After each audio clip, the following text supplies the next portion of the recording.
Mas aí o que acontece? Quando você fala em técnica para fazer uma superfície boa, com qualidade, o que a gente faz? Aí na prática é isso aqui, ó.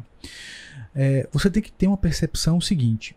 Você olhando, esse aqui é um cover, tá? De um banco, tá? É um cover didático, né? Então, ele não tem um design específico, só ele segue só uma tendência dos bancos dos carros.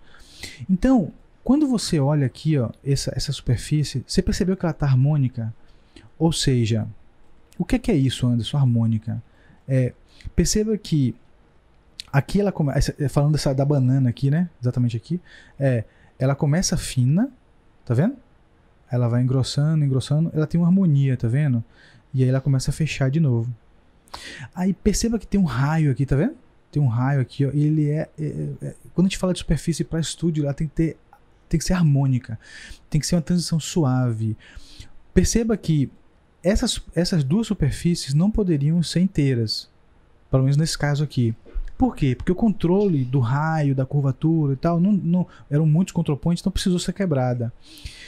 Aí quando você tem uma transição desse patch para esse patch aqui, perceba que esse patch menorzinho aqui, ele está seguindo essa linha, tá vendo? Ou seja, o que eu quero dizer isso, Gabriela? É que toda transição entre superfícies aqui, no caso de uma para outra, eu não poderia ter, por exemplo, esses dois patches inteiros. Que eu vou selecionar aqui agora, esses dois aqui, ó. Esses dois não poderiam ser inteiros. Sabe por quê? Porque eu não consigo dar um match com precisão, né, que fique bacana, desse patch único com essas duas superfícies. Tá? Eu até consigo selecionar, viu? A gente consegue, inclusive a gente consegue dar o comando e selecionar o target. Olha, eu quero que seja, por exemplo, né? Eu quero que seja esta edge e esta edge aqui, né? Essa edge aqui. Tá até quebrada, tudo quebradinho aqui, ó. Certo? Isso aí é característica de NURBS. Então, aí eu consigo até selecionar. Pam. Só que acontece, quando você vai dar um match, fica zoado. Os contrapontos fica tudo. A gente vai fazer, inclusive, em outras lives, exemplos desses também. Certo?